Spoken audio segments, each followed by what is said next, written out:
Hello, my name is Susan Lagerman. I am pleased and proud to have the honor of serving as president of the Arizona Trail Association and welcoming each of you to our 27th annual meeting. We are all, in a sense, stewards of a dream. ATA members and supporters dreamed of and built paths and bridges in the hope that others could travel over 800 miles of a path across this beautiful state of Arizona. Now we're tasked as stewards to keep that dream alive. The trail needs our support to survive devastating fires and to continually find public and private support to keep the path open.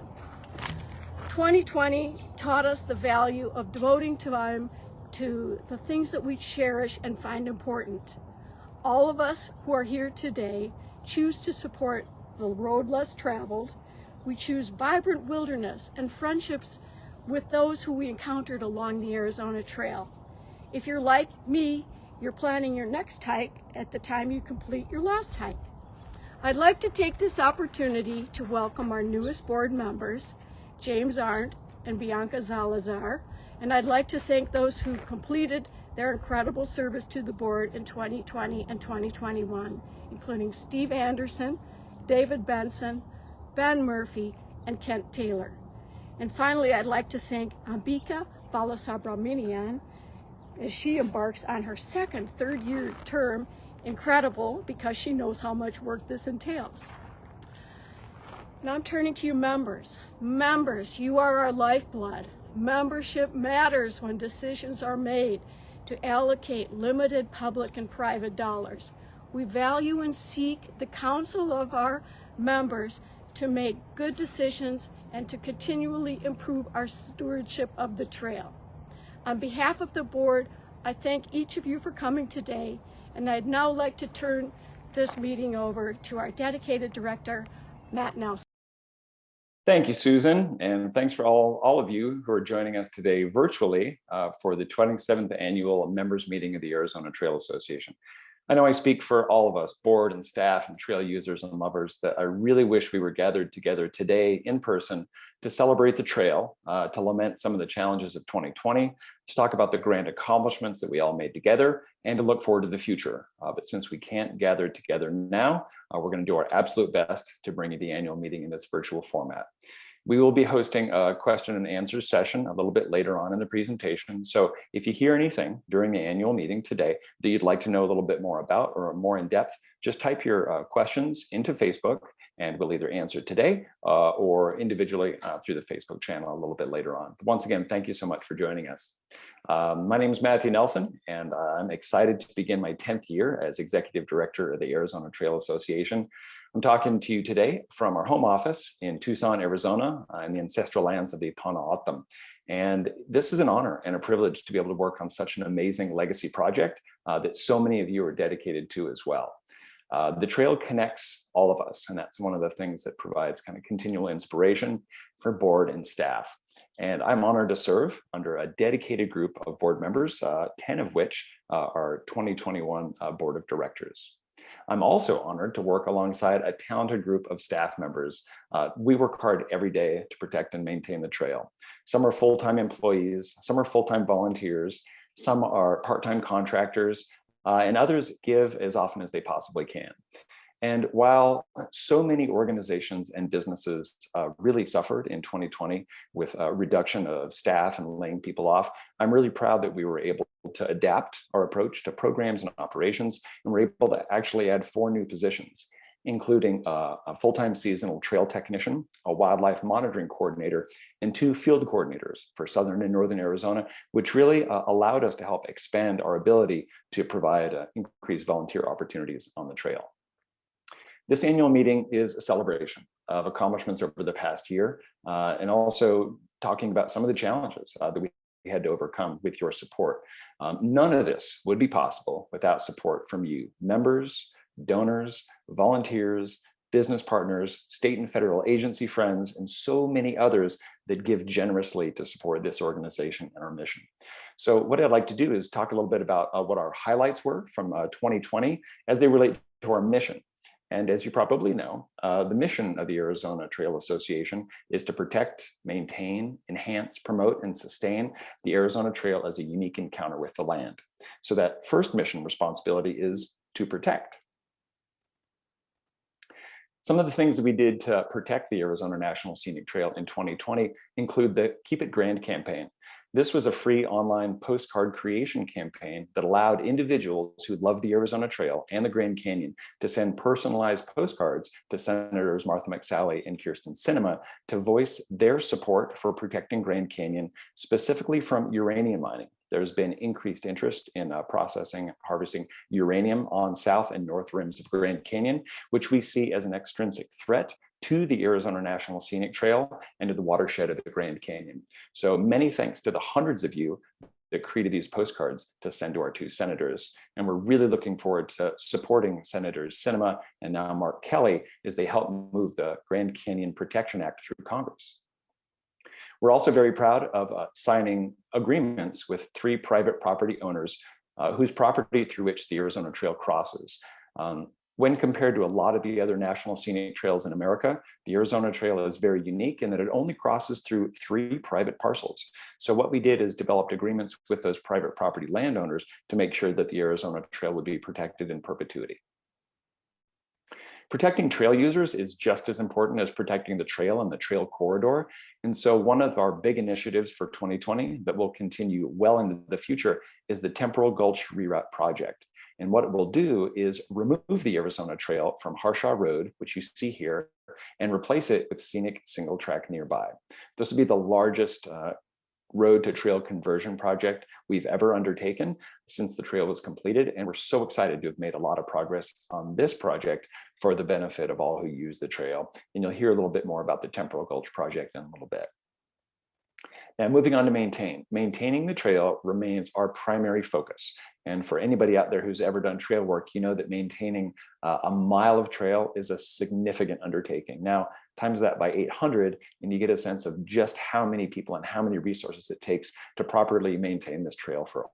But some of our highlights from maintenance activities in 2020 relate to our volunteers. Even though we saw a 30% reduction in volunteerism because of COVID-19, we're very proud that 655 volunteers gave over 15,000 hours of service. That's valued at over $408,000. And we only maintain the trail with support from really wonderful people like you. So whether you gave a day or an hour, thanks for your contributions last year, and let's look forward to working together in 2021. We're very proud to have recruited and trained 25 new trail stewards. These are segment stewards who take responsibility for anywhere from a mile up to 10 miles of the Arizona National Scenic Trail. We're constantly trying to find new ways to engage stewards who live close to the segments that they're caring for. And we're really happy that we've got a whole new crew of people that are helping to care for the trail. The other thing that we're very proud of in terms of maintenance is sharing skills. We've been very proud of our Trail Skills Institute over the past few years. And this year, with our inability to gather groups of people together for in-person trainings, what we did is we adapted a lot of those lessons that you would normally learn during the Trail Skills Institute to a series of videos. So our goal is a series of 10 videos that teach the art and science of trail maintenance and construction and apply those to 5 minutes or less per video. In 2020, we were able to complete 3 of those, and we look forward to releasing the next 7 this year. Let's move on to enhancements or improvements of the Arizona Trail. These are oftentimes pretty exciting projects that really give a sense of what we're doing to make the trail better all the time. The first is the Crossf Trailhead. We have longed for Trailhead and a new access area off Highway 87 near Bushnell Tanks or the town of Sunflower for many years. And after working with the Forest Service and Department of Public Safety and many others, we were able to identify an area that could be developed as a primitive trailhead. It's now open, it's finished, and it provides beautiful access to an incredible part of the Arizona National Scenic Trail in central Arizona. We're also very proud of the Babbitt Ranch Singletrack project. This was removing the Arizona National Scenic Trail from dirt roads on the Babbitt Ranch between Flagstaff and Grand Canyon by building 15 miles of new trail. This is a significant accomplishment, and we're so grateful for everybody that helped participate in this. Next is improvements to amenities. We're so proud that through volunteers and staff, we were able to replace old signs with new kiosks and new information, bear boxes for water caches, and so many other little amenities, both at trailheads and along the trail, that really help provide important information about navigation, wildlife, leave no trace, and share the trail ethics. Promotion, moving on to what we did to promote the trail in 2020. One of our biggest accomplishments was in partnership with the Arizona Office of Tourism. Thanks to the Arizona Office of Tourism, we were able to print 50,000 maps completely free of charge to the ATA to be able to distribute information about this wonderful trail. The map is incredible and beautiful, and the backside features itineraries for each season along different parts of the Arizona Trail. And if anybody knows where these could or should be distributed, please reach out. Because right now we would much rather have them in the hands of outdoor enthusiasts than in our warehouse. So if you have ideas, please reach out to the Arizona Trail Association. The other thing we're so proud of, which we talked a little bit about at last year's annual meeting, is a new documentary, about the Arizona Trail and the Arizona Trail Association. It tells a really important story about the trail itself and the interesting characters that make up the trail community, but also the importance of stewardship, which I think many of you can absolutely identify with. Thanks to our friend Darwin on the Trail and Outdoor Evolution Media, we were able to produce this incredible documentary called Through the Great Southwest at no cost to the organization. And in fact, the proceeds from sales and rentals of the film online come back to the ATA. If you have not yet seen it, please check it out. It's called Through the Great Southwest. The other initiative that we're very proud of in terms of promotion was, again, in partnership with the Arizona Office of Tourism. This was a campaign that happened in December of 2020 that really encouraged people to connect with friends and family, connect to Arizona's communities, connect with wildlife and landscapes, and to connect with your wild side. This promotional campaign was mostly digital, but we're so proud of the fact that through the incredible distribution capabilities of Arizona Office of Tourism, we were able to reach 2.3 million impressions through Facebook, Instagram, Pinterest, Visit USA Parks, and Google. Sustaining the trail is quite possibly the most important element of our mission responsibilities, because we know that the work that we do today will likely benefit trail users in a year or 5 or 10 years. So oftentimes when we're thinking about priority projects or how to make the trail better, sometimes it's addressing immediate needs, but what we're always trying to do is to take the long view. We know that this is a legacy project, and sustaining the trail is incredibly important. Two of the things that we're very proud of in 2020 is the Great American Outdoors Act. This passed Congress last year, and what it does is fully funds the Land and Water Conservation Fund. And if you don't know about this incredible fund, it uses revenues from offshore oil and drilling and puts it back into conserving the most important lands and waters in the lower 48 in America. And so what we're so proud of is the fact that this passed Congress, and in addition to that, the Great American Outdoors Act included almost $10 billion in addressing the deferred maintenance backlog on public lands. So we hope to tap into these funds to do incredible improvements on the Arizona Trail next year and over the next 4 years. We're also very proud of the fact that the Arizona State Parks Heritage Fund could get refunded.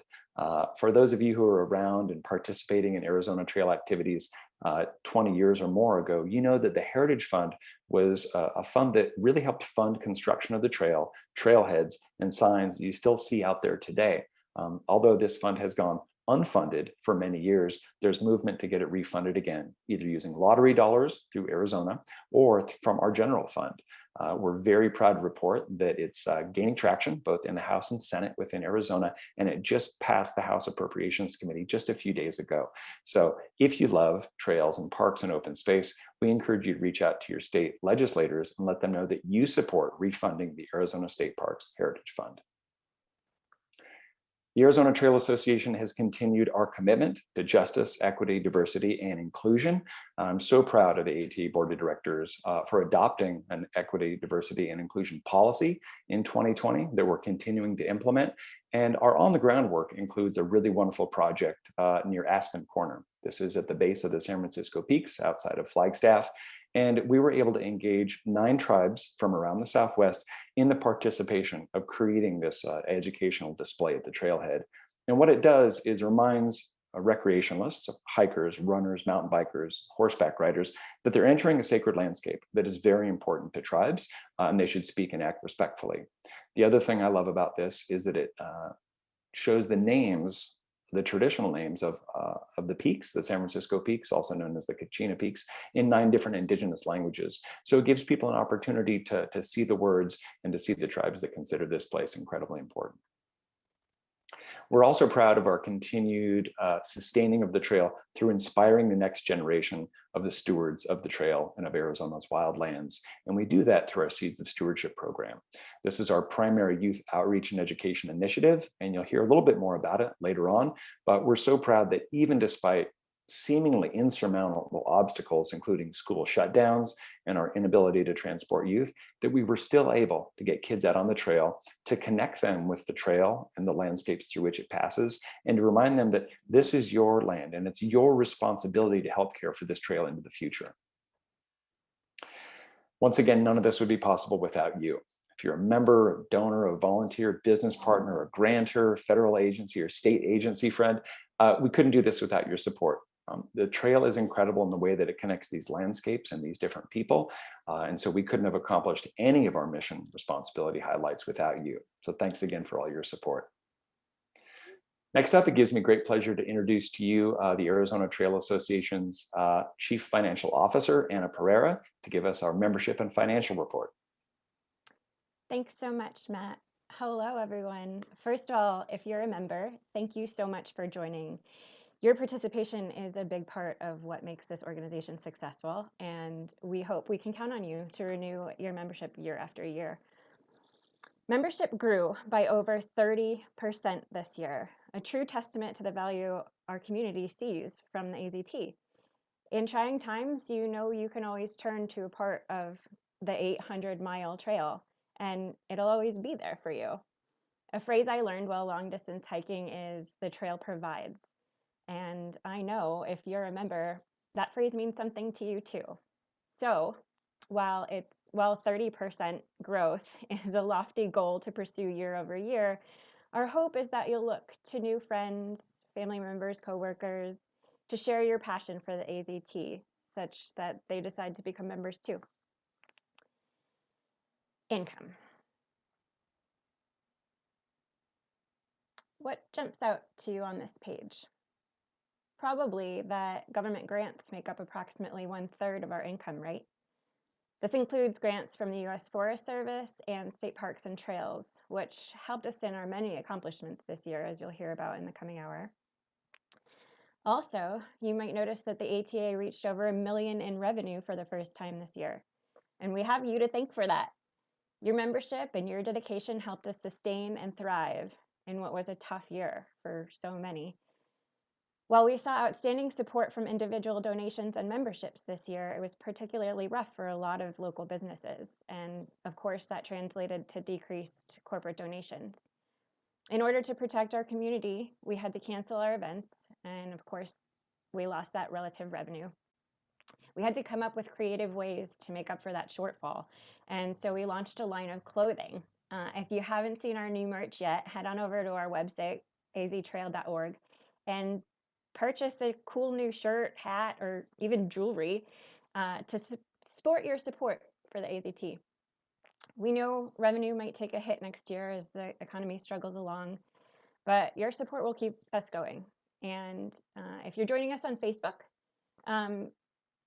go on over to our page, Arizona Trail Association, locate that blue button in the top right corner that says donate, and go ahead and click on that. 100% of your donation from Facebook makes it to the ATA. Facebook doesn't take any fees.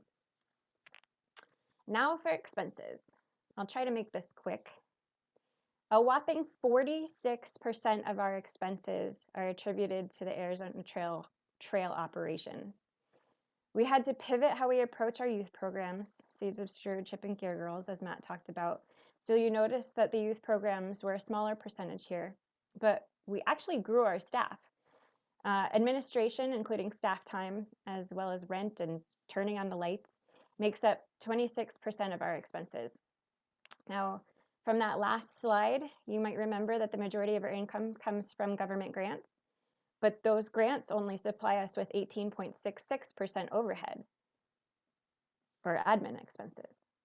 So what this means is your donations allow us to keep those lights on, keep an office, organize our books, print checks, along with the numerous, countless other things that it takes to run an organization that coordinates all of the outstanding accomplishments that Matt talked about and that you'll see here presented by other team members. Thank you so much for your contributions. And now I'd like to introduce you to Dawn Collins from Arizona State Parks and Trails. Hi there, and thank you for having me today. So I want to tell you a little bit about an exciting study that we were able to do as a part of our 2020 Trails Plan process, and also introduce you to the University of Arizona team that helped us do that. You'll see at the bottom right of the slide is Dari Duval, who is a member of that team. So next slide, please. So some of you might wonder why we should even talk about trails in terms of economics. Why try to communicate the value of trails in money? Because there's so much more to them than that, and they're so much more valuable than that in many other ways, in stewardship and public health. So one of the reasons that we chose to do this in the first place was to provide you with a tool to communicate with people who may not have the same value systems in a metric that is easily understood. So, and as for why we did this kind of a study instead of an economic impact study, which is a study people are much more familiar with, for the Arizona Trails Plan, we looked at Arizona residents and their use of trails throughout the state and what they would like to see for trails in the future. Economic impact studies are typically a measure of money coming into a certain area based on having a facility or amenities available. It wasn't a great match for the data that we had. Also, we really wanted to focus in on Arizonans. Why are trails important to Arizona? How important are trails to Arizonans? And how do they use them? So we didn't want to leave any Arizonans out, any locals out of the analysis. So given that, we chose to look at the economic value of trails. And so how did we look at that? So we took some of the measures that we had in the questionnaire from the Trails Plan, and we looked at consumer surplus. Consumer surplus is a measure of how much benefit I get from having the trails available beyond and above what I'm willing to pay to use them. So, and the way that the questions that we used on the questionnaire, we asked people how frequently they used trails, their favorite trail, their most frequently used trail, and the trail that they've traveled farthest to utilize, and the frequency with which they used trails and which trails they used. So given that information and that data, we were able to come up with the value of trails to Arizonans. So within that study, we found that 59% of the population of Arizona adults had used trails, non-motorized trails, within the last year, or around 3.1 million. And the value of non-motorized trail use to Arizonans was an estimated $8.3 billion per year. A huge, huge amount. One thing that I do want to let you know as we go through this in the next couple slides is the information on this slide in particular is available to you. And I'll talk a little bit more about how to get to it later. Next slide, please. Okay, so there were also some other measures of the value that Arizonans place on trails. For example, 4 out of 5 trail users in Arizona, that includes motorized and non-motorized users, considered trail access somewhat or very important when they were deciding where they wanted to live in the state and also where they wanted to travel to for leisure. And even among either infrequent or non-users of trails, 2 out of 3 reported that that trail access was somewhat or very important when they were making decisions about where to live and visit. So clearly, whether you use trails or not, people are considering them as an amenity that's important in a community that they want to live in. This is important for county officials, city officials, et cetera, to know. So despite the fact that we did not include economic impact data in this study, we did give you a few sources of information relating to trail use and outdoor recreation and economic impact. So here's a few bullets from places like the Outdoor Industry Association that has done an economic impact study for Arizona. the off-highway vehicle economic impact study that was done by Arizona State University in collaboration with state parks is listed on here as well, and also the Bureau of Economic Analysis. So here's some other pieces of information that might be useful for you to share. And again, if you will go to the next slide. These two slides are not the only things available to you, but they are available to you. So the Arizona Trails 2020 plan provides all of the data that we collected, not just these questions focused on the economics of trail use. And that is available to you on the Arizona State Parks website. Also, we have county and region level data reports that you can download. The economic value of trails, it's the full report and executive summary are both available on the website, as well as the presentation slides that I just used, and some county or region level cheat sheets. What those have on them that is not included in this that you might find useful is it tells you where residents from particular counties or regions go to recreate on trails, and and who is coming to that region to recreate on their trails. So all of that information is available to you on those cheat sheets, so that if you're talking to an elected official, a city manager, a stakeholder of some sort, you can kind of bring this data down to a local level. And with that, if you need any more information about this, this data, this report, please contact me. My name is Dawn Collins, and my email address is dcollins, C-O-L-L-I-N-S, @azstateparks.gov. Thanks for the time. Thank you so much, Dawn. We're so proud to get to work with Arizona State Parks and Trails on a number of amazing projects and initiatives. And the fact this economic value of trails in Arizona study was done over the past year just kind of furthers our knowledge that trails are genuinely important to people. So we appreciate all the great work that Arizona State Parks and Trails does. Thank you. You got it. And once again, if you have specific questions for Dawn, just type them into Facebook and we'll make sure that we'll get right back to you. Now, moving on to trail operations. I think for a lot of people, this is sometimes the most exciting part of the annual meeting because we get to talk about what we did on the trail, actual improvements to the Arizona National Scenic Trail in 2020.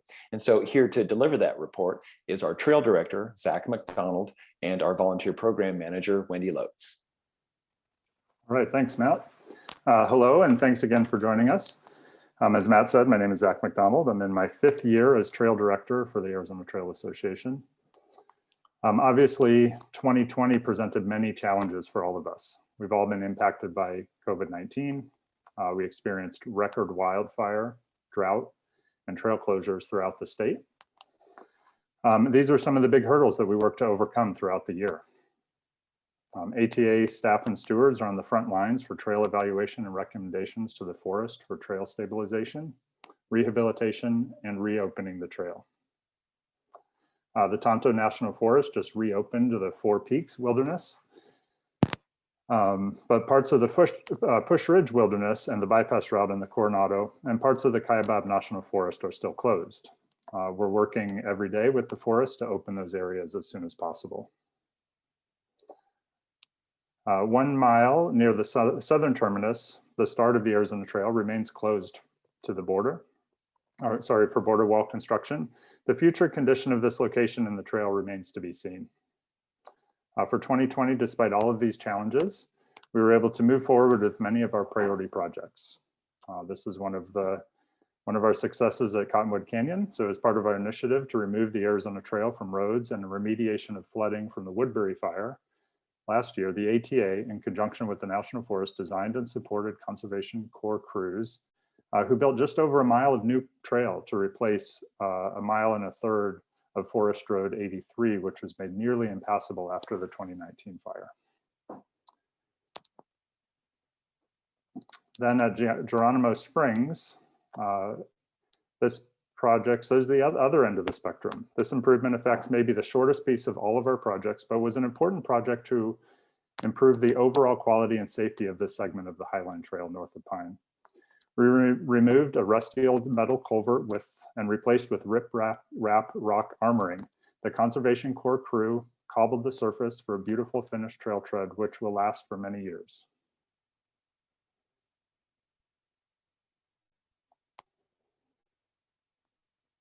Then in the Rincon Wilderness, we worked with the National Wilderness Stewardship Alliance to maintain 7.1 miles of trail between Reddington Road and the Saguaro National Park boundary.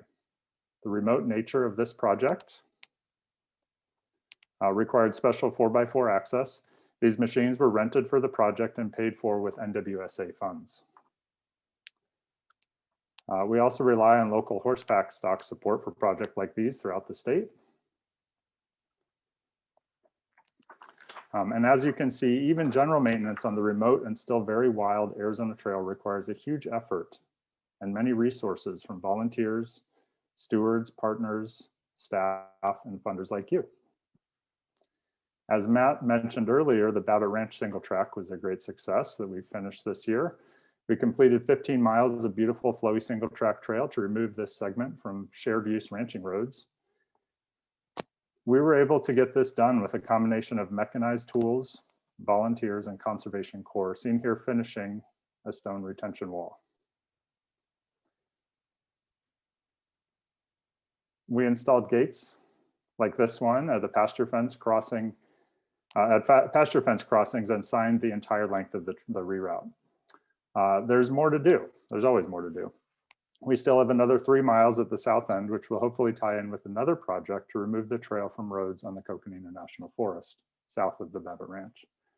We will need your help to get it done. At Alder Ridge, this project south of Pine removed the trail from 10 miles of roadwalk. The new route is also being completed with mechanized tools and Conservation Corps crews, and is turning out quite nicely. The views toward the east of the Mazatzals are amazing. And we're planning a volunteer vacation in March to add some finishing touches. With any luck, we should be able to call this one done very soon. Please enjoy a short video by American Conservation Experience crew member about the project and what the Arizona Trail means to them. I'm David LaFleur. I'm from San Francisco, California. I've been at ACE for 6 months. I love it. I hope that the road that I'm going down takes me to the place that I want to be in life, be that archaeology or animal behavior or NPS work. I'm still on the path, so I'm figuring it out. But before ACE, I had lived in a city my whole life, and I'd worked customer service jobs and stuff like that. And I realized I wasn't really satisfied with what I was doing, and so I came out to ACE, and I love the lifestyle. I love the work. I love being able to give back.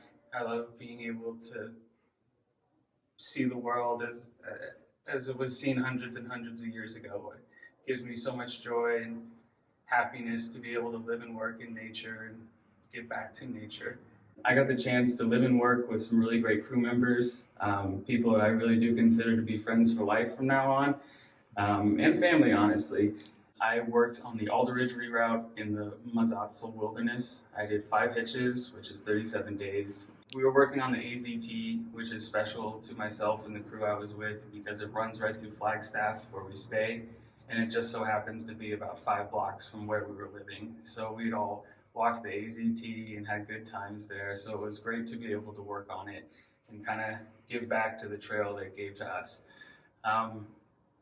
My favorite time working on the trail was when we approached an archaeological site. We could see terraces in the hillside, which captured my imagination, and we also got the chance to see some amazingly preserved petroglyphs. We saw a bunch of figures on a giant rock in a perfectly preserved maze, and it really hit home that we were on land that's important. And my crew and I would get together before work sometimes and say some words just to pay our respects to the people that lived there before. We would say that we are creating a hiking trail so that people can enjoy the land that you appreciated and lived on. And I would always close it out with, we respect your land, we respect your legacy, and we respect your people. We wanted to pay our respects to the people that lived there before we had gotten there. The portion of the trail that we worked at was just across from North Peak. And I remember we would hike out in the mornings just before sunrise. And as we were hiking out, we would see the sunrise over this ocean of mountains. And it was just absolutely beautiful. The portion of the Alder Ridge reroute that I worked on was trying to reroute the ACT away from power lines, which kind of made it feel less like you're out in the wilderness. And I do have to say, after hiking that trail for as long as I did, it felt like we were right in the middle of the wilderness. And we had hiked past the power lines and kind of been like, oh man, this is changing the experience of hiking the trail. So I'm really, really happy that I had the chance to reroute a portion of the trail away from the power lines to really give people that sense of being out in nature and being out in the world without having to worry about all the stuff going on in like cities and towns and stuff like that. And my time in the Conservation Corps was special to me because I got the opportunity to serve something that was bigger than myself. It's volunteer service, so you really have to be passionate about what you go and do.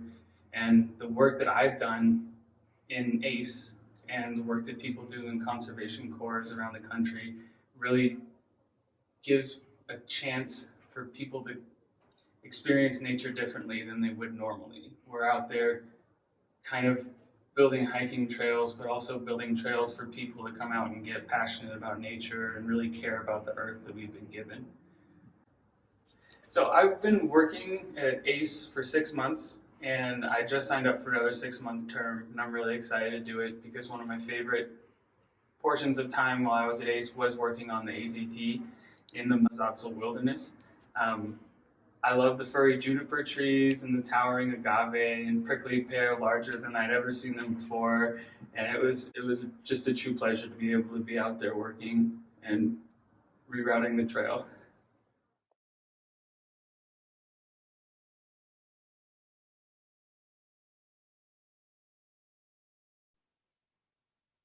All right, that was an awesome video. I love seeing and hearing about these connections to the trail.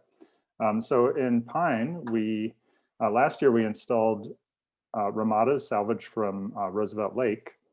This year we added stacked log fencing, like we've done elsewhere in Flagstaff and at the North Kaibab. We also repainted the parking lot and upgraded the trailhead kiosk to the 3-panel model. Special thanks always to Sean Redfield and others in Pine for helping to make this one of the nicest trailheads along the Arizona Trail. In addition, at Crossf Trailhead, this is one of the newest access points along the Arizona Trail. This project has been in the works for more than 10 years. We were able to get it done with support from the American Quarter Horse Association, REI Co-op, and the Tonto National Forest. The BLM Field School also helped install gates and fencing to secure the area. This is now a wonderful access point close to Phoenix for hikers and equestrian users, maintenance crews and volunteers, and to host some of our trail skills classes in the cooler months. At the North Kaibab, we're now in our 3rd year partnering with the North Kaibab to improve trailheads in the area. We installed more stack log fences at a few locations. We also upgraded the trailhead kiosk at the Kaibab Plateau trailhead. We installed 10 steel emblem signs to replace old fiberglass posts and rehabbed wooden signs affected by the weather. In addition, the gate crews were busy this year all over the state. We installed steel gates to improve user experience and rancher infrastructure where the trail crosses pasture fences. We also developed plaques to acknowledge some of our donors. And thanks to all of you, we've now installed more than 107 steel gates on the Arizona Trail. Let's see, Temporal Gulch Reroute project, the big one this year. The ATA received forest approval for this 32-mile reroute project north of Patagonia in January of 2020, just before the pandemic closed many things down for all of us. This is the largest road improvement project the ATA has undertaken since the completion of the trail in 2012. And so in March of 2020, we were able to keep the machine operator and trail sculptor Rob Bauer and the Conservation Corps crews busy working on the new trail south of Patagonia to bypass Harshaw Road. We finished this 8.4-mile connection in the fall. And we're currently working to complete the next 10-mile segment north of Patagonia to bypass Temporal Canyon Road. This piece is all hands on deck with the machine, Conservation Corps, and volunteers all pitching in to make it awesome. Thanks. We couldn't do it without you. Next, let's see, we've got a short video. And then Wendy will be talking about volunteerism on the Arizona Trail.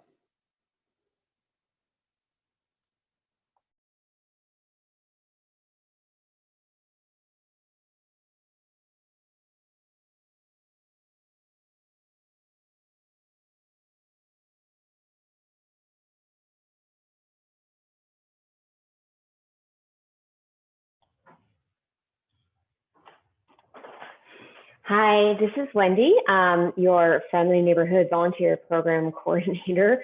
Every year I get the honor of bragging about hard work that's done by other people, because a volunteer program really isn't anything without the hard work of all the people who give their time, energy, and heart to the trail. So I thank you all for the opportunity to be at the heart of that.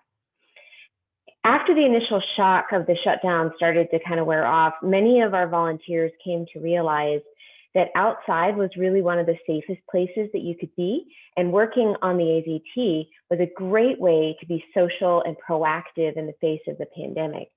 We encouraged our stewards to get out and monitor and maintain their passages, and we started up regular maintenance-based volunteer events once our COVID protocols were well in place. We were really overwhelmed with the response of the volunteers once we opened those doors again. Both our experienced trail hands and a bunch of new people eager to jump in and lend a hand came out and helped on the AZT. It's always a big job maintaining 800 miles of trail. It's something that really takes an army. And as a record number of new users took to the trail to escape the confines of the pandemic, our volunteers stepped up to make sure that those new users encountered a safe and enjoyable experience on the trail.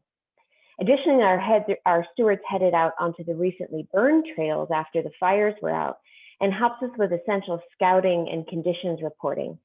We demonstrated to our partners that Arizona Trail volunteers had both the dedication and the skills needed to create thorough and accurate assessments that were the first step in getting those trails opened again.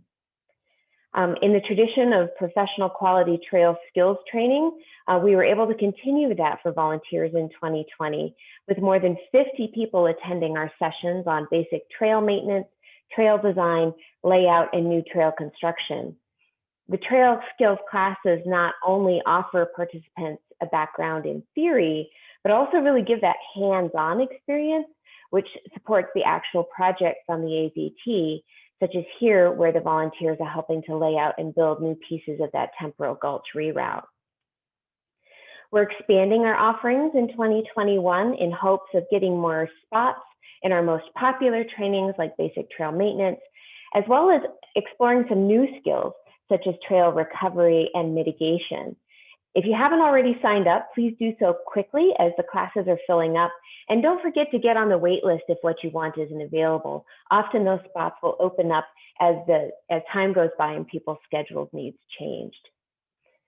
2020 offered us a chance also to achieve a long-standing goal to offer skills training to an even broader audience.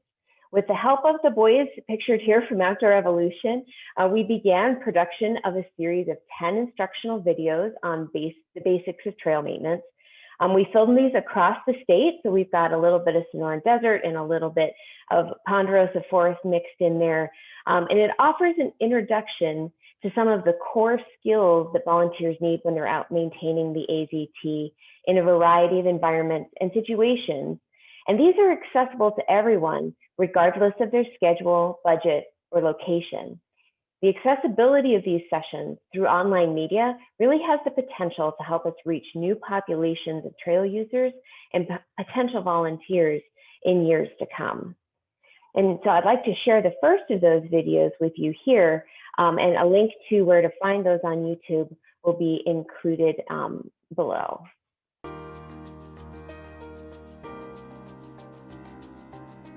Why do we build and maintain trails? When we think about the work that we're doing, we want to think about the environment, and we want to think about the people that are using those trails. So when we think about trails themselves and how they interact with the landscape, we want to keep in mind that they're the managed zone of human impact to a natural environment. The way the trail interacts with the landscape is important. What we're trying to do is make sure that all environmental processes continue in their natural way. So we're thinking about wildlife, we're thinking about vegetation, We're thinking about hydrology and the way the water moves across the landscape, and we're trying not to affect those processes. If we design and maintain and build trails in the right way, we are encouraging people to stay on the trail. So why do people use trails? We always want to think about the reasons that people are out on the trails and the experiences that they seek. Some people are looking for solitude, others looking for exercise, quality time with family, sense of adventure and self-discovery, and we want to respect the reason people are out on the trails. By making sure that we're providing the experiences people seek, we are encouraging them to stay on the trail. They stay on the trail, we're protecting the environment. The purpose of this video series is to provide Arizona Trail volunteers an introduction to the basics of trail maintenance. It's a supplement to our in-person Trail Skills Institute sessions, where we go into each of these concepts in greater depth and offer hands-on practice of the skills. Each video will cover some of the most critical points of maintaining recreation trails in the diverse landscapes found in Arizona, from erosion in the Rocky Desert scrub in the south to correctly trimming conifers on the Colorado Plateau. We'll also talk about safety and maintenance activities, how to prepare for your volunteer experience, and proper use of the tools of the trade, because staying safe is always the first priority. In each of the videos, we'll discuss how to approach maintenance to accommodate various users of the Arizona Trail and provide the best possible experience for hikers, runners, bikers, and equestrians. When it's done right, maintaining trails should be almost as fun as using trails. As we move into the future, we know that public funding for outdoor recreation will continue to decrease as demand increases. This means that well-trained volunteers are going to be key to the future of trails in Arizona. And we hope that the topics covered in this video series will help you feel empowered to step in and lend a hand. Trails themselves are the managed zone of human impact in a natural environment. If we can keep our human zone of impact on the trail corridor itself, we're able to leave all of the rest of the landscape around us. Whether we have cultural resources, whether we have sensitive environmental species that we're trying to protect, we're able to do that by providing those experiences users seek. We're also trying to provide safety. We want to make sure people are going to be safe when they're using the trail. And we're not trying to manufacture an experience here, but we don't want people getting lost. We don't want people getting injured because of the work that we do. We want to make sure people are safe, therefore giving them the experiences that they seek. By providing a positive experience on the trail, we're able to contribute to the way people see their public lands and contribute to the efforts needed to protect the landscapes that we love so much.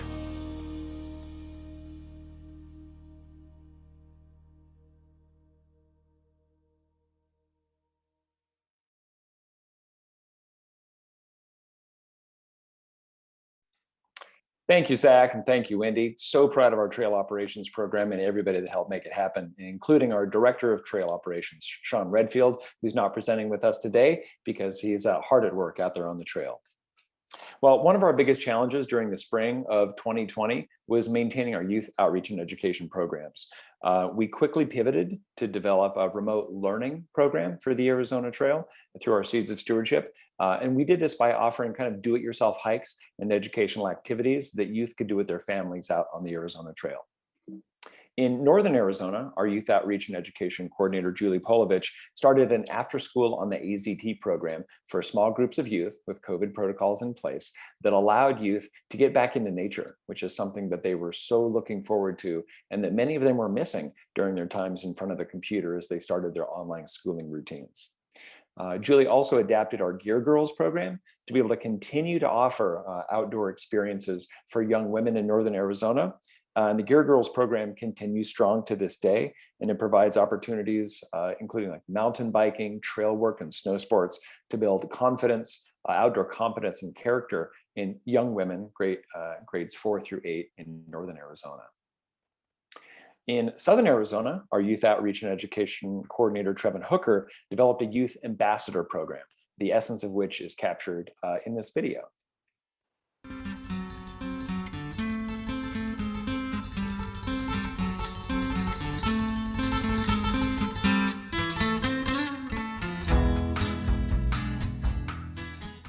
The Arizona Trail Association is a lot of things. Having these trails gives us the opportunity to continue a relationship with our natural landscapes, which is more important than ever. To have these arteries for us to traverse and move through to connect and communicate with other people and with the landscape. That's why these recreational trails are so important. But when people start using it every day and hundreds start using it every year, you need people who are going to dedicate themselves to managing it, taking care of it, and being there to steward it. So the Arizona Trail Association is exactly that. We're the stewards of the trail. And our mission is to keep the trail not only beautiful, but to maximize the excitement and to provide people with the opportunity to experience the nature and the beauty of this state and all of the various ways that it can provide it. The Cesa Stewardship program is the Arizona Trail Association's outdoor education program. Matthew Nelson, the director of the program, understood that it was necessary that we encourage kids to get out onto the trail. We need young individuals to become young adults, to become the next leaders of the trail, the next stewards of the trail, and the future of the Arizona Trail Association as a whole.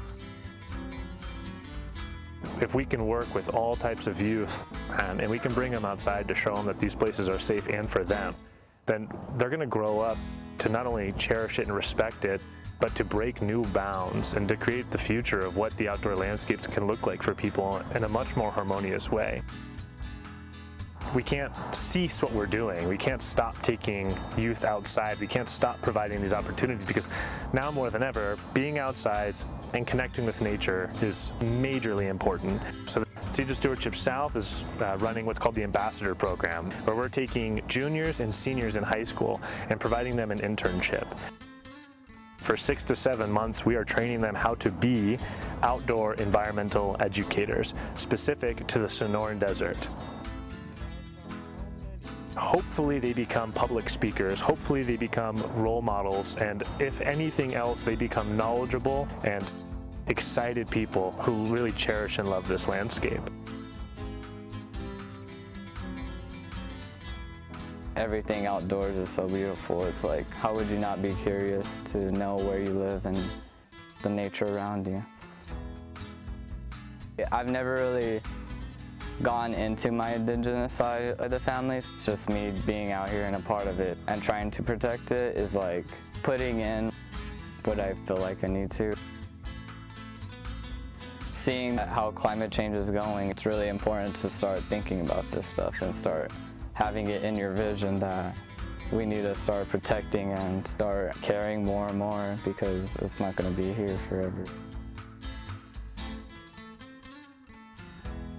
I think it's super important for people to have a relationship with nature because it's part of our evolution, and also I think that it's just good for the soul. I've always had a pretty close connection to nature. That's like just a big part of my life. One of my biggest goals in life is to be a mother, so I want to keep nature beautiful so that my children can also experience the same beauty. My favorite Arizona Trail Association memory, we were installing a steel sign at Cienega Creek. It was so hands-on, and I was able to do so much that I didn't really know I could do. That experience really taught me that I can actually make an impact personally. I can do more than just hike and look at things. I can do real trail work that really makes a difference. It's so easy to actually make things happen. With a little bit of support from people in your community, you can do so much more than just think about the possibilities. Currently, we're facing an incredibly massive ecological issue, worldwide, but with this desert specifically. We are running out of water. Populations are growing faster than we really can handle. And our understanding of how to manage populations while maintaining a healthy landscape is very minimal. We need a relationship to the outdoors because we're losing both. We're losing our relationship to it and we're losing the outdoors. Snow in the desert. As outdoor educators, as environmental educators, and as stewards, it's our responsibility to provide that type of mentoring, real, honest mentoring, so that we can be a positive change for the future and something different that we haven't seen yet. A anti-racist, a anti-colonizing, and a natural world-loving group of people who can respect it and still utilize it. The Cesa Stewardship program is completely free. We provide the transportation, the food, the education, the guiding, the medical attention, all of it absolutely free to all of the youth, all of the schools, all of the partners, because of really incredible people who are willing to donate to this program. The difficulty with the program now is providing stewardship opportunities. And that's really where Seeds of Stewardship and the Ambassador program needs help. We have to take youth outside and provide them opportunities to be stewards of this landscape. And it's really challenging, but we're finding opportunities to do that. Seeds of Stewardship always will be about education, experience, and stewardship. It always will be about providing opportunities for youth to take care of the trail and take care of the landscape.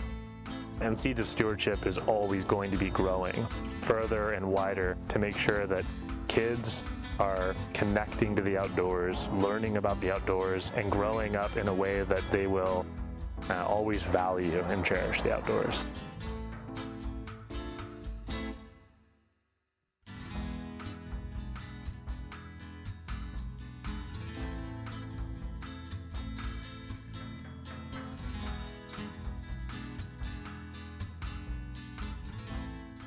Thanks, Trevin, and thanks to all of you Arizona Trail Association members for helping to make this program possible. It's something that we're genuinely proud of, especially when schools get back into session and we're able to increase our in-person programming. We look forward to inspiring and engaging thousands of young people throughout the state of Arizona.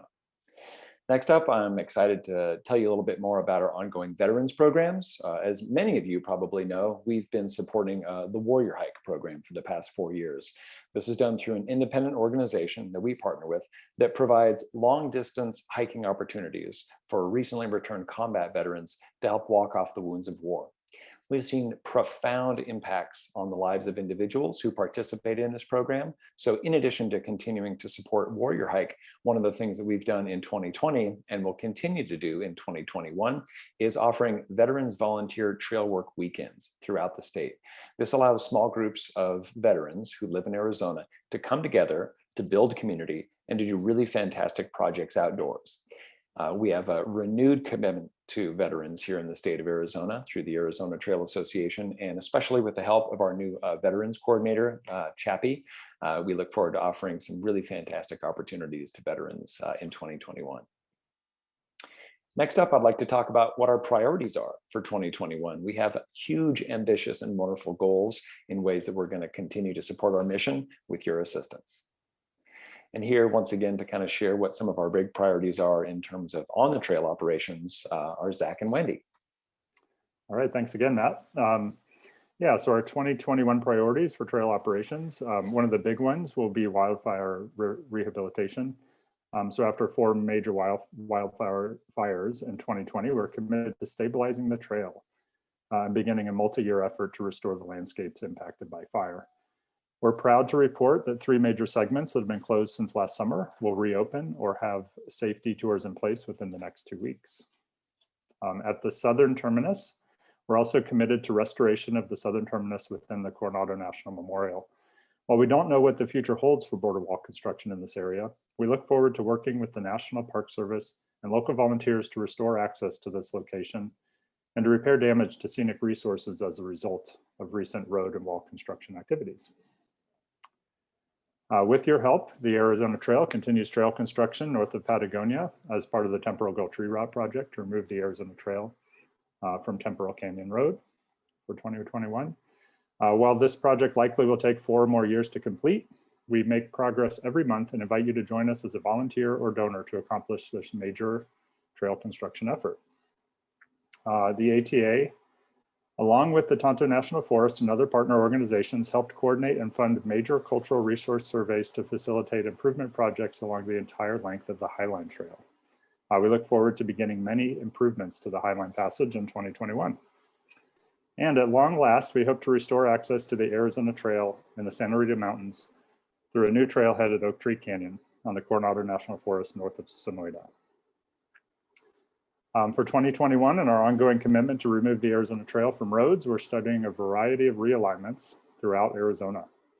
One in the Santa Rita Mountains, which would be as Passage 5 to remove the trail from a number of double track roads.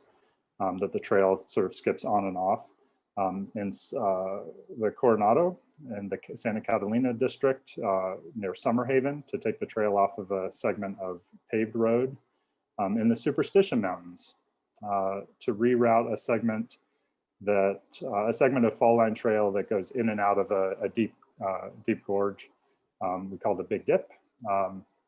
So we'll be looking at that. And then the Clear Creek on the Coconino National Forest, we'll be looking at a reroute there. Also Anderson Mesa in the Coconino National Forest to take the trail off of roads east of Lake Mary. And then a short piece in Walnut Canyon and the Maverick Singletrack, which would connect the Coconino to the Babbitt Ridge. Next, Wendy and Matt are going to share other priorities for 2021. Thanks. Volunteers still really are the backbone of this organization, and our commitment to providing those safe, rewarding volunteer opportunities really is one of our highest priorities. Since we can't host the large volunteer events that we used to, we've made our goal instead to increase the number of opportunities that we have throughout the year. And we've hired 2 field coordinators, Tasha and Judy, who are going to help us facilitate those trail work events statewide. We know water on the Arizona Trail is kind of the same as life, perhaps one of the most precious resources for users along the AZT. With support from volunteers, land managers, and supporters, the ATA remains dedicated to exploring ways to improve water access along the trail, including restoring springs and improving natural water sources that will benefit both wildlife and trail users. Along with the increase that we've seen overall in outdoor recreation, there's also been a really steep increase in motorized recreation statewide. And even along our Arizona Trail, we're seeing the physical impacts from OHVs and UTVs, especially in the stunning Sonoran Desert near the Gila River. We look forward to installing some additional vehicle barriers at strategic locations that will protect the trail from further motorized trespass and preserve the natural experience in this beautiful area.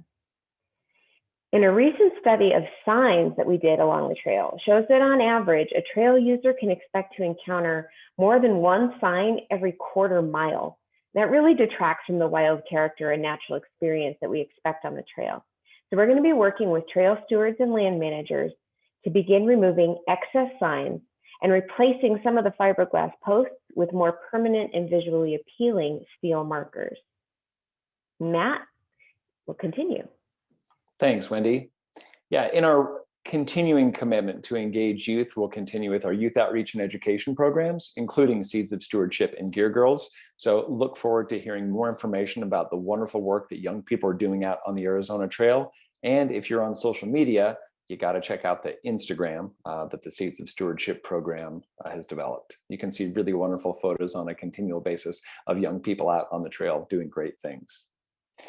In addition, our commitment to veterans programs, like I mentioned before, we have a lot planned for 2021, including Veterans Volunteer Trail Work Weekends, as well as some more backcountry week-long backpacking endeavors to be able to get small groups of veterans deeper into the backcountry, both for the restorative powers that nature provides, as well as getting some quality work done in those more remote segments of the Arizona Trail.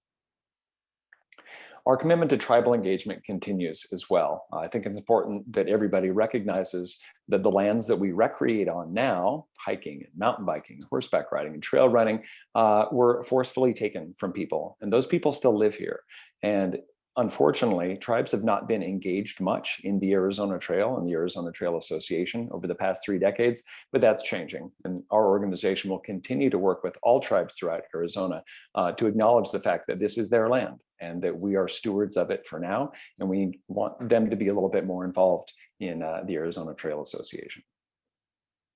Our wildlife monitoring program continues in full force. And if you have not read about this or seen cameras on the trail, we've undertaken a 5-year study in collaboration with the Phoenix Zoo Center for Nature Conservation to study what wildlife are using the Arizona Trail, what wildlife might be avoiding the trail, and also what types of recreational impacts might affect wildlife corridors. We will also use these cameras to determine trail use, how many hikers, mountain bikers, and horseback riders are on individual segments of the trail. This is an ongoing project, and we'll be relying relying on some volunteers as well to help sort through the data, and we can't wait to share our findings. In addition, it's important that the Arizona Trail Association stays involved in government affairs. Many of you may remember when the Arizona Trail became a state scenic trail in 2006, and then designated by Congress as a national scenic trail in 2009. Well, there are bills and resolutions and initiatives that are constantly happening at the state and federal level. So we feel that it's very important to continue to do outreach to elected officials, both at the state and federal level, to remind them of the importance of the Arizona Trail, the incredible benefits it provides locals and visitors and our economy, and to remind them that the decisions that they make should be in the best interest of you, our members, our donors, our volunteers, and the people that make up the Arizona Trail community. Every once in a while, we will reach out to you and encourage you to reach out to your elected representatives to remind them about specific things or votes that they should be taking when the time comes. We also look forward to identifying land acquisition opportunities for long-term protection of the trail. As the state continues to grow up, we see more and more land sales that encroach on the Arizona Trail. One of those pieces of property just south of Flagstaff, Arizona, sold this past year. So we're likely looking at a reroute within the next 10 years to avoid that piece that was formerly state trust land and is now in private hands. But looking at the state, the Arizona Trail is 800 miles long, and the trail corridor is about a mile wide. That's over 500,000 acres that we try to keep an eye on 24 hours a day, 7 days a week, 365 days a year. And so when opportunities come up to protect the trail in perpetuity, you can bet that we're going to jump on it. More than anything, our priorities for 2021, including the commitment to our mission, to protect, maintain, enhance, promote, and sustain the Arizona Trail as a unique encounter with the land. This is something we're committed to every single day, and we can only do it with your support. So once again, I want to thank you for being a very important part of the Arizona Trail Association. Now, before we move on to our question and answer period of the day, and once again, you can type your questions into Facebook and we'll answer those as quickly as we possibly can. I'd like to share with you a really fantastic video made by one of our outstanding volunteers. The night before heading out to an Arizona Trail volunteer event, I'm pretty excited. How can I help it? I know I'll be giving back to a beautiful place. What I love about the volunteer events is they take place on different passages. This opens up the trail for me. I learned a ton too, whether it's learning to use new tools, creating drainages, brushing, or building trail. Even the launch views are stellar. Whether you're a hiker, biker, or equestrian, there's something to enjoy. I've met some really cool people too. Each has their unique story. It does take a lot of us to maintain these beautiful 800 miles of trail. We need you. Won't you roll up your sleeves and join us? All right. Thanks to Rebecca for providing that outstanding video. Now it's time for our question and answers. All right. Hi, everyone. My name is Carrie, and I'm the Administrative Director here at the ATA. And I'm going to be running through some questions that you've asked while we've been going through the annual meeting. If you have any questions while we're doing the question and answer session, please click on the Q&A button down at the bottom of your screen and go ahead and ask us. We'll get to as many as we possibly can. So let's see, who's up first? So we have a question here. Matt, I'm going to send this to you. We have a question from Cindy. She says she's very concerned about recent damage to the AZT in the Mazzies and in the Tonto Forest by a livestock permittee using a bulldozer to maintain stock tanks. She's concerned because this damage happened right after the Conservation Corps had done a lot of work in the area. She says, can you please let us know how the ATA is addressing this damage, loss of work, waste of grant funds, and violation of the Wilderness Act? And she's wondering if we or the Tonto or any other agency as what we're going to do to make sure this doesn't happen in the future, and if we have any understanding of whether or not cultural resources were impacted. Thanks. Help keep me on track because I think there were a few questions in there. Yeah. But yeah, Cindy, yeah, thanks so much for your question. Yeah, recently there was a livestock permittee at the LF Ranch that was permitted to use a bulldozer in the Mazatzal Wilderness and actually to drive on the Arizona National Scenic Trail. This is something that we heard might happen 3 years ago and we opposed. We opposed it at both the supervisor's office as well as at the regional office in Albuquerque.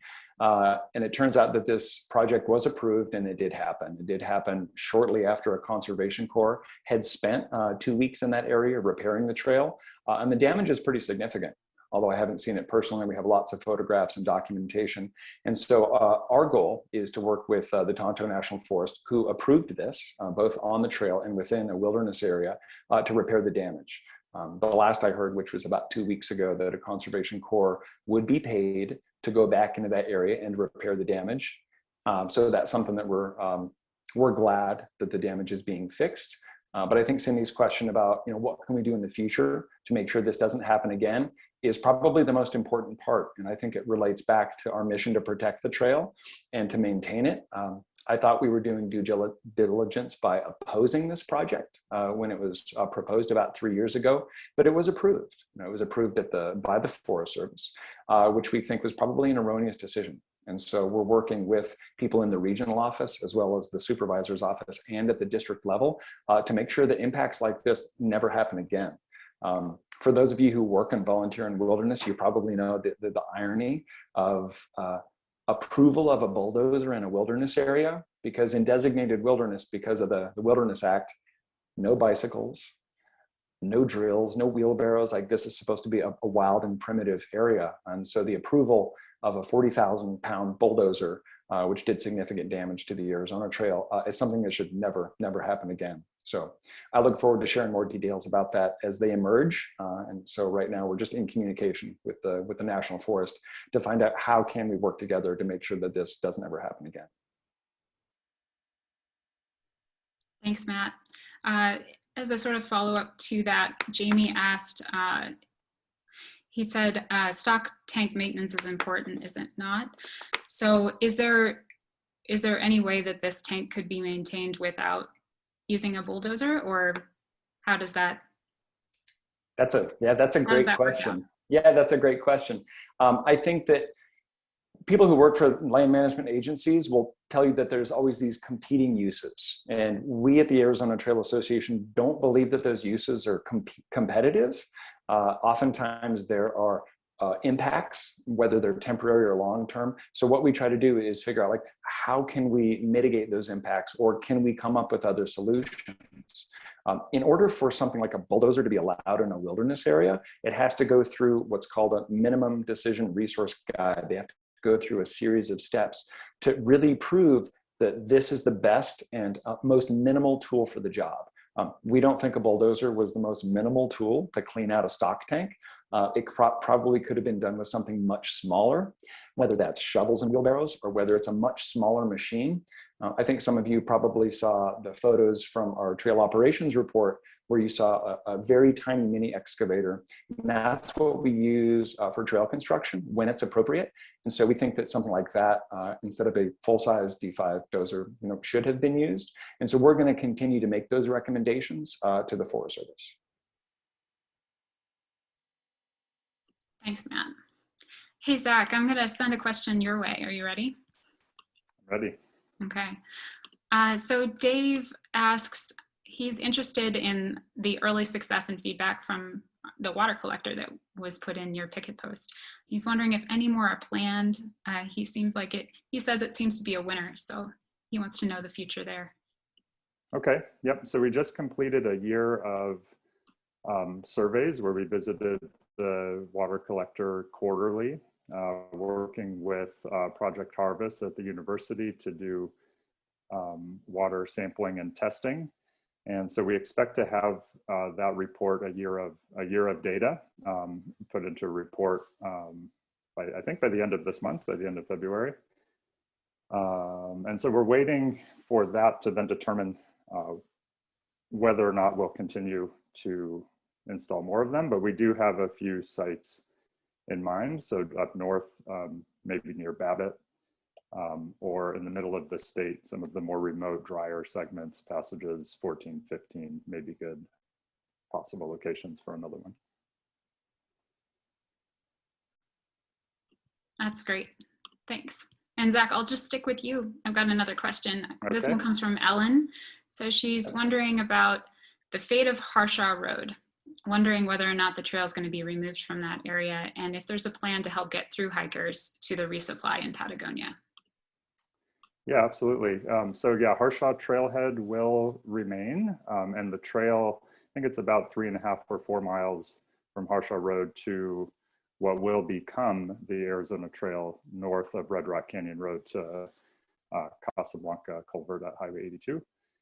That trail will remain a Forest Service system trail, will be maintained. We're actually working with the Forest Service and stewards to continue maintenance on that segment in perpetuity, and other segments going north. So this, it's a 32-mile project from Red Rock Canyon through the Casablanca Canyons all the way to Gardner Canyon. And so that segment of passage 4 going into the wilderness will continue to be maintained as well. We're also working with land managers to develop additional trailhead at Casablanca Canyon Road. And then part of this project is a 6.5-mile connection to Temporal Canyon, the existing Temporal Canyon trailhead. And then to follow up on that, there are a number of private parcels in between Casablanca Canyon and the town of Patagonia. It ends up being just under 4 miles. And so a local group within the town of Patagonia has been working on a connector trail to make it really easy for people that are on the Arizona Trail to connect from 2 different locations. So they can get from the AZT, the new alignment, into the town of Patagonia using the existing trail and that dangerous roadway. Or once they get to Casablanca Canyon, they can take a single track near the highway, but separated from the right-of-way, all the way into the town of Patagonia. So the overall goal with this Temporal Canyon reroute was to avoid dirt and paved roads. And we're really close to being able to get to that point where people can stay on the Arizona Trail safely and then access the town of Patagonia. But the town of Patagonia has been a willing participant in this project now for almost a decade, and they're just as excited as we are about getting it done. Thanks, Zach. Thanks, Matt. So this question comes from Paul. He's wondering what the status is of the Rosemont Mine project and the potential AZT reroute. Another great question.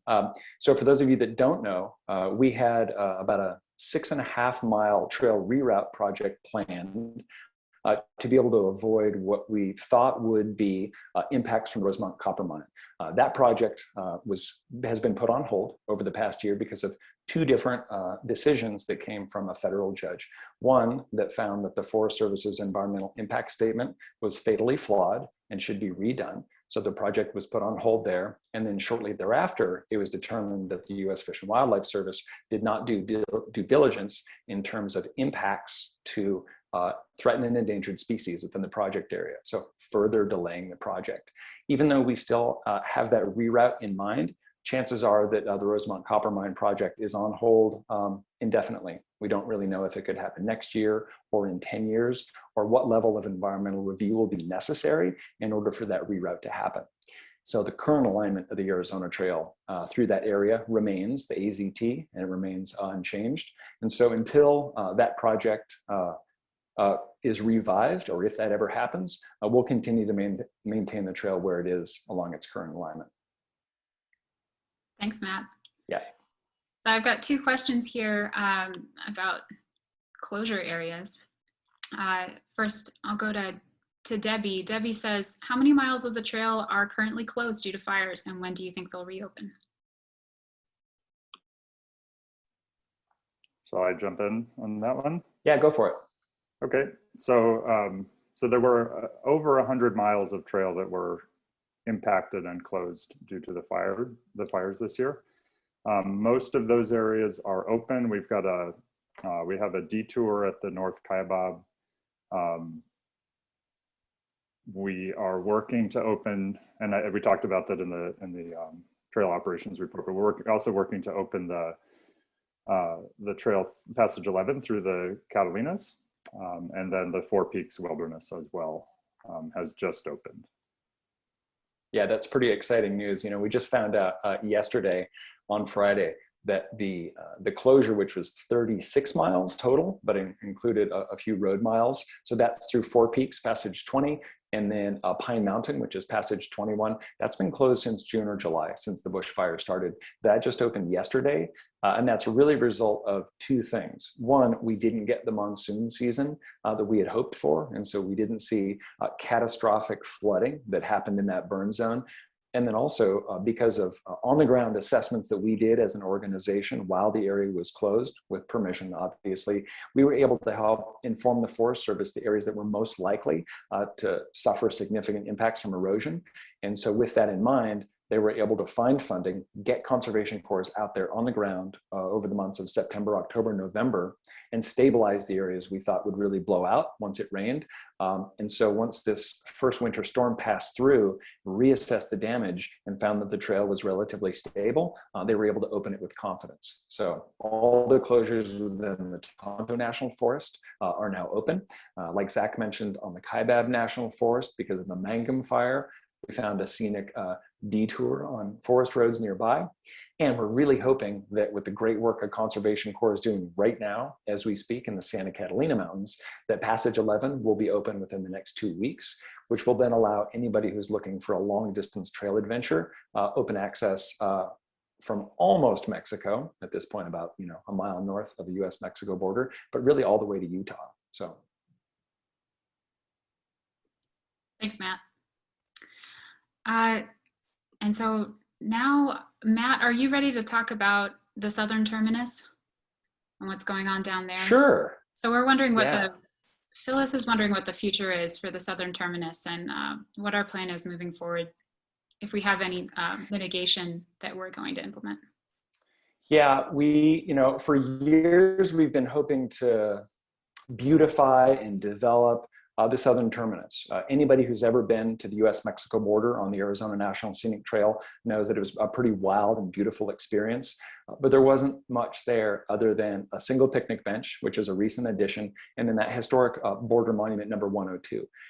We had actually proposed a shade ramada, interpretive signs, but then during 2020, of course, we found that this area had been slated for wall construction. And even though we opposed that as an organization and really tried to work with everybody who was involved, that's like Department of Defense, Department of Homeland Security, Customs and Border Protection, National Park Service, all these entities, our efforts proved unsuccessful. And so the area has been impacted significantly by road construction, and now about a quarter mile of steel barriers that have been installed.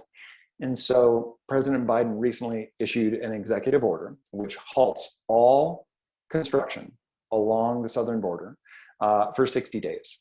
During that 60 days, the administration and all these different agencies are supposed to take a really hard look at where are walls necessary, where should they be continued, are there other technologies that can be employed instead of physical barriers, and in some areas, should the wall be taken down?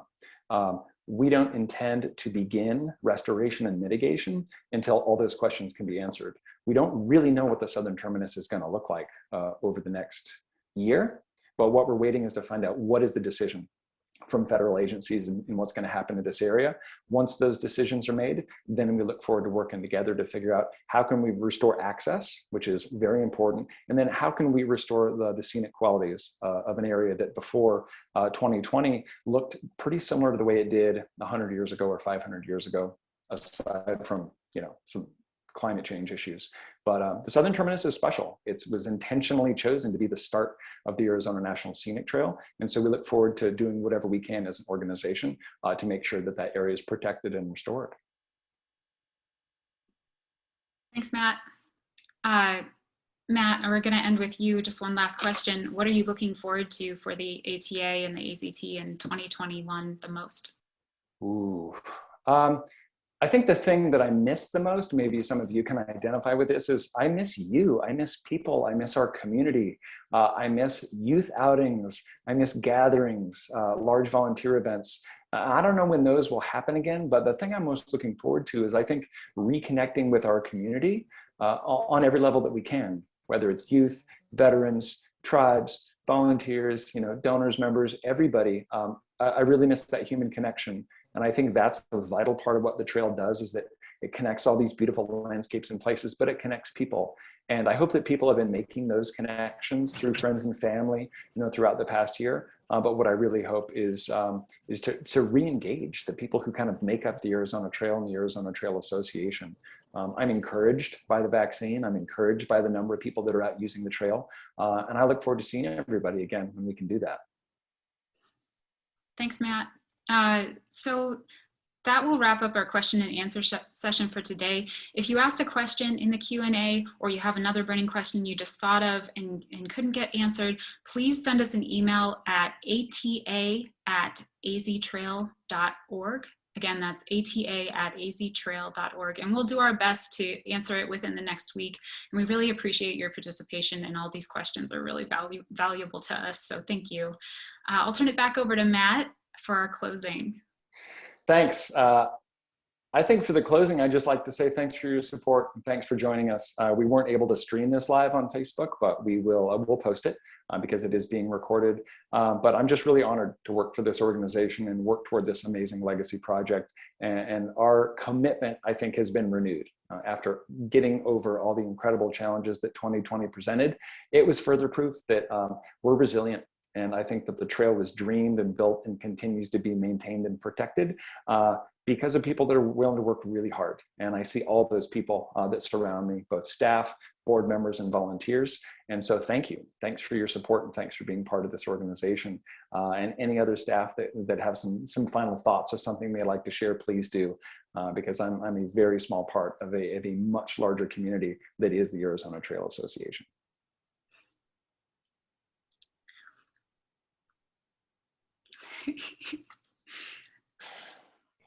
You can tell we're just jumping over each other to have the last word in the meeting. But since that's always been my gig, I'll just go ahead and say it. Like, it's really an honor to work not only with the staff, but with all the people involved with the Arizona Trail Association. We always find that trail people are some of the best people that we'll encounter out there. So thanks everybody for your continued support. And I really look forward to 2021 being just a knockout year.